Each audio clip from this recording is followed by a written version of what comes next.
महाराणा प्रताप का नाम जब भी लिया जाता है लोगों के दिमाग में आता है बैटल ऑफ हल्दी घाटी, जो कि लड़ा गया था 18 जून 1576 में, जिसमें वीर राजपूतों ने अपने से कई गुना बड़ी मुगलों की सेना को कड़ी टक्कर दी थी और आखिर में इस युद्ध को एक स्टेलमेट में खत्म किया था। पर हमारे इतिहासकारों ने इस युद्ध को मुगलों की बहुत बड़ी जीत और महाराणा की बहुत बड़ी हार के तौर पे हमारे इतिहास के किताबों में पेश किया है। कॉलोनेल टॉड, जो कि उस समय इस घटना को करीब से देखने वाले एकमात्र ब्रिटिश अधिकारी थे, उनके मुताबिक Haldi Ghati is the Thermopylae of Mewar and the field of Dewair is her marathon. उन्होंने हल्दी घाटी के युद्ध को बैटल ऑफ थर्मोपली से कंपेयर किया है, वही युद्ध जिसे मूवी 300 में दिखाया गया है, जिसमें 300 स्पार्टन्स अपने से कई गुना बड़ी लाखों की पर्शियन सेना के सामने खड़े रहते हैं और बहादुरी से लड़ते हैं। पर आज की कहानी है बैटल ऑफ दिवैर की, जो कि महाराणा और मुगलों की सेना के बीच दूसरा बड़ा युद्ध था और इसे हमारे इतिहास की किताबों से व्हाइट वॉश कर दिया गया है। हल्दी घाटी के युद्ध में मुगल सेनाओं से काफी ज्यादा आउटनंबर्ड होने के बाद महाराणा ने अपनी स्ट्रेटेजी बदल ली। उन्होंने अपनी स्ट्रेटेजी को ओपन वॉरफेयर से गुरिल्ला वॉरफेयर यानी छापामार युद्ध में बदल लिया और बैटलफील्ड से पीछे हट गए। युद्ध खत्म होने के बाद महाराणा के पास सिर्फ 7000 सैनिक बचे थे। वहीं मुगलों ने युद्ध खत्म होने के बाद कुंभलगढ़, गोगुंडा और उदयपुर और छप्पन को कैप्चर कर लिया। यानी अब मेवाड़ की और भी ज्यादा जमीन और कई सारे इंपॉर्टेंट किले अब मुगलों के अंडर आ चुके थे। महाराणा प्रताप को दबाने के लिए या फिर हो सके तो जिंदा पकड़ने के लिए अकबर ने हल्दी घाटी के बाद 4 बड़े मिलिट्री कैंपेन्स भेजे, जिसमें हर बार 1 लाख से ज्यादा सैनिकों को मेवाड़ की तरफ भेजा गया। पर ये सभी कैंपेन्स असफल रहे, क्योंकि प्रताप ने हर बार छापामार युद्ध नीति के मदद से इन सभी सैनिकों को धूल चटाया। इस वक्त तक महाराणा के पास पैसों की कमी हो चुकी थी। ठीक उसी वक्त महाराणा के मंत्री भामा शाह आगे आए और अपनी सारी संपत्ति महाराणा के चरणों में समर्पित कर दी। भामा शाह और उनके पुरखों ने मंत्री पद पर रहते हुए जितनी भी संपत्ति इकट्ठा की थी इतने सालों में, सभी उन्होंने महाराणा को दे दिया। ये संपत्ति इतना ज्यादा था कि इससे 25,000 सैनिकों की एक सेना को मेंटेन किया जा सकता था अगले 12 साल के लिए। भामा शाह से मिले हुए मदद के बदौलत महाराणा प्रताप ने 40,000 सैनिकों की एक सेना गठित की और शुरू किया गया रणनीति बनाना दिवैर के युद्ध का। सवाल उठता है कि महाराणा ने युद्ध के लिए दिवैर ही क्यों चुना। दिवैर कोई आम जगह नहीं था, दिवैर एक स्ट्रेटेजिक लोकेशन था जो कि एंट्री पॉइंट था किसी भी दुश्मन का मेवाड़ में, और ये आरावली हिल से घिरा हुआ था जो कि इसे एक नेचुरल फोर्ट्रेस बनाता है। साल 1582 विजयदशमी के दिन महाराणा अपने 40,000 सैनिकों के साथ दिवैर की तरफ कूच करते हैं। आरावली के जंगलों से होते हुए महाराणा की सेना दबे पांव आगे बढ़ती है। राजपूतों की सेना का टारगेट है दिवैर का गांव, जो कि कुंभलगढ़ से 40 किलोमीटर नॉर्थ ईस्ट में स्थित है। इसी गांव में मौजूद है मुगलों का बहुत बड़ा आउटपोस्ट, जिसके अंदर मौजूद है अकबर के चाचा सुल्तान खान। अगर इस आउटपोस्ट के ऊपर कैप्चर कर लिया गया तो इसके पीछे मौजूद कई सारे छोटे आउटपोस्ट से भी मुगलों को खदेड़ना आसान हो जाएगा, जिसके बाद धीरे धीरे राजपूतों की सेना वापस से मेवाड़ के ऊपर कब्जा कर लेगी। यही चल रहा था इस वक्त महाराणा प्रताप और उनके बेटे अमर सिंह के मन में। महाराणा की सेना दिवैर गांव तक पहुंच जाती है और उसे चारों तरफ से घेर लेती है। इसके बाद महाराणा प्रताप सुल्तान खान को खुली चुनौती देते हैं कि वो नीचे आए अपने सैनिकों के साथ और उनसे मुकाबला करे। राजपूतों से घिर जाने के बाद सुल्तान खान के पास और कोई चारा नहीं बचा था। सुल्तान खान अपने कमांडर बहलोल खान के साथ और अपने 40,000 सैनिकों के साथ आता है मैदान में, और सामने खड़े थे 40,000 राजपूत सैनिक। यानी इस बार मुकाबला बराबरी का था। हल्दी घाटी में तो छोटी सी राजपूतों की सेना के सामने मुगलों ने बहुत बहादुरी दिखाई थी, लेकिन आज जब मुकाबला बराबरी का है, आज साबित होगा कि किसके खून में ज्यादा उबाल है, मुगलिया खून में या फिर राजपूतों के खून में।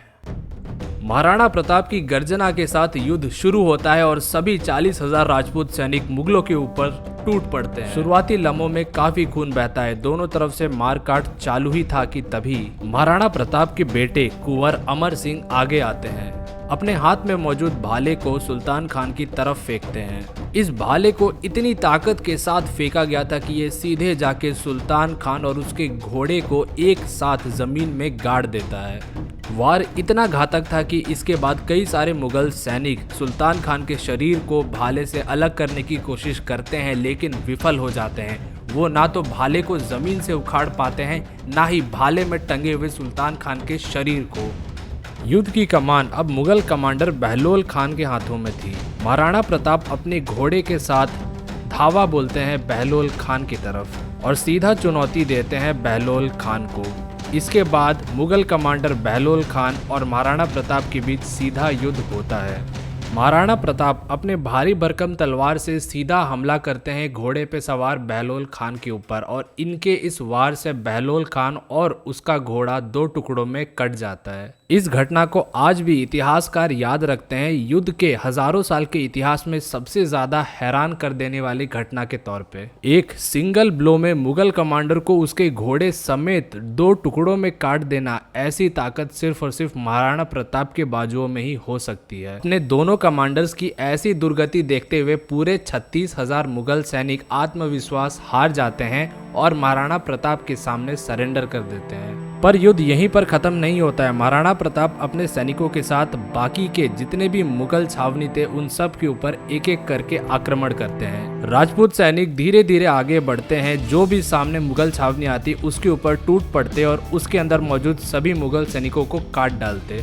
यही सिलसिला कई दिनों तक आगे चलता रहा और एक एक करके सभी मुगल छावनियां गिरने लगी। महाराणा प्रताप की इस विजयी कैंपेन की खबर इतनी तेजी से फैली कि आगे मौजूद जितने भी मुगल छावनी थे जो कि मेवाड़ की जमीन पे मौजूद थे, उनके अंदर मौजूद सैनिक अपनी अपनी छावनियां छोड़ के भागने लगे। इस कैंपेन के खत्म होने तक करीब 36 मुगल छावनियां यानी चेक पोस्ट मेवाड़ में जो थे वो महाराणा प्रताप के अधीन हो गए और देखते ही देखते जितनी भी जमीन महाराणा प्रताप ने हल्दी घाटी के युद्ध में हारी थी वो सभी जमीन को दिवैर के युद्ध में वापस ले लिया। महाराणा प्रताप के सामने आखिरी चुनौती बचा था चित्तौड़ का किला। चित्तौड़ किले को वापस हासिल करने के बाद महाराणा प्रताप पूरे मेवाड़ को मुगलों से आज़ाद कराने के अपने वचन को पूरा कर लेते, परंतु ऐसा नहीं हो पाया। महाराणा प्रताप की इस जीत से अकबर काफी ज्यादा क्रोधित हो गया था। अकबर ने इस युद्ध के बाद कई सारे कैंपेन्स भेजे महाराणा प्रताप को हराने के लिए, लेकिन वो सभी कैंपेन्स असफल रहे। जब अकबर का कोई भी सेनापति महाराणा प्रताप को हरा नहीं पाया तो अकबर ने फैसला किया कि वो खुद युद्ध के मैदान में आएगा और महाराणा प्रताप को हराएगा। अकबर ने वापस एक अभियान की शुरुआत करी और अपने लाखों सैनिकों के साथ मेवाड़ पहुंच गया।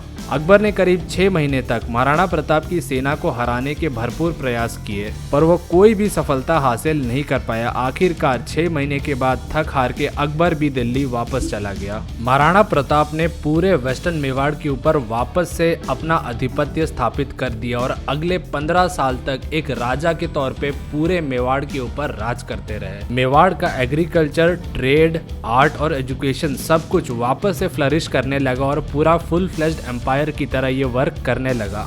19 जनवरी 1597 अपने नए राजधानी चवंद के करीब एक जंगल में महाराणा प्रताप शिकार करने जाते हैं। इसी शिकार के समय महाराणा प्रताप बुरी तरीके से घायल हो जाते हैं और उसके बाद भारत का ये वीर सपूत वीर गति को प्राप्त हो जाता है। जाते जाते महाराणा प्रताप ने अपने बेटे अमर सिंह को बस 2 ही बातें कही। पहला, मुगलों के सामने कभी मत झुकना और दूसरा, चित्तौड़ को वापस जीतना।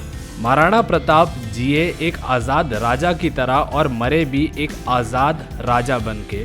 परंतु महाराणा प्रताप के इस जीत की कहानी को किसी भी इतिहास के किताब में नहीं पढ़ाया जाता और उनके पूरे जीवन को बस हल्दी घाटी के युद्ध तक ही सीमित रख दिया जाता है, जिससे सबको ऐसा लगे कि महाराणा प्रताप एक कमजोर राजा था जो कि युद्ध का मैदान छोड़कर भाग गया था और बाद में मुगलों द्वारा हार गया था। परंतु सत्य इससे बिल्कुल उलट है।